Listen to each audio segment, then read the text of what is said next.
Hello, happy crafters. It is time for the Joy of Blue collab again.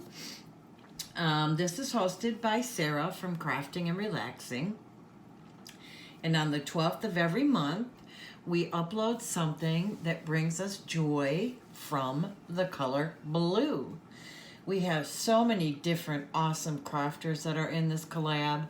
They're on YouTube and they're also on Instagram. So I am going to link everything in the description box below so you can check everybody out.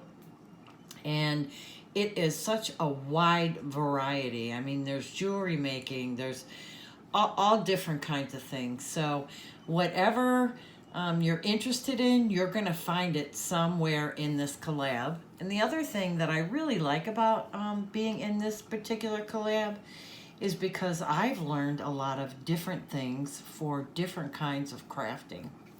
So I want to thank Sarah for hosting this collab. I've been a friend, subscriber of Sarah for quite a long time, and I just love her channel, and her channel name is Crafting and Relaxing. And trust me, when you sit just for 4 minutes with Sarah, you will be crafting and relaxing. So this month for the collab, I am making massive amounts of cards. My goal is 50. I would really like to make more than that, but I know for sure that I can make 50, and it's for an organization, which I will explain later. That's not what this video is about. And one of the requirements is that it needs to not really have a lot of bling, no sequins, no enamel dots, things like that. I did use a little bit of stickles, but nothing drastic, and I didn't use any of my Wink Stella.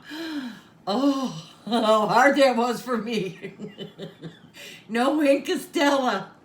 Anyways, I made 10 cards, and they're all very, very, very different. So the first 2 cards I made, this was a paper pack that I had from Dollar Tree. I cannot tell you for how long. I mean, I've had this for a long, long time. And which makes me happy because that means I'm using my stash. And this paper is super, super, super thin. So this was perfect for this kind of card because it's flat, it's going to stay there. You're not going to have a problem with it ripping because it is flat. And I just used my favorite Thinking of You stamp and just used one of my dies to cut out, the oval die to cut that out. So I made 2 of those. Sorry if I'm sniffing. It is Florida, and all of us Florida girls are having an issue right now, so please forgive me if I sniff. And then for these, I wanted to go back to basics, which is one of my goals for this year. And one of those goals was to use my embossing folders again. Embossing folders have so many different ways that you can use them. And, ooh, that was cat hair. No, that was my hair. It was red. Anyways, there's so many different ways that you can use embossing folders. So I pulled out a couple of my favorites because I wanted to try some different techniques that I used to do a long time ago. So this is just actually like a very incredibly light blue, and I just took one of my distress oxides and just kind of dragged it around lightly so that you can see the embossing better with just that little bit of highlight on it. So that's one. I did use a couple stickles, but nothing, nothing big. And then here's another one, and same thing, I used the embossing folder with this paper, same paper, the light paper, and just went over it gently, and oh, there's something there. And it just pulls out a different color than just the plain flat blue. Here's another one that I did, and you can see how much it raises the embossing. I really had fun pulling out my embossing folders.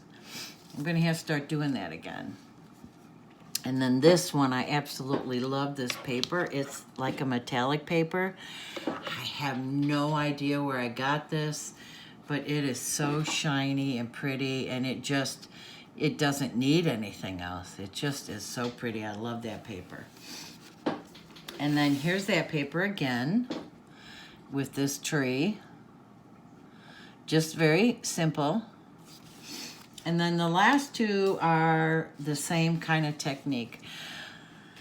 I can't tell you how long ago, but I learned this technique from Jennifer McGuire.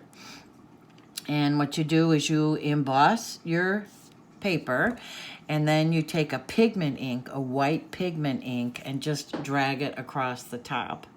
Now, this kind of look isn't for everybody, but I love this look. I love that distressed, it's very, very different from what I typically do, but I have used that before. And then the last one is the same thing.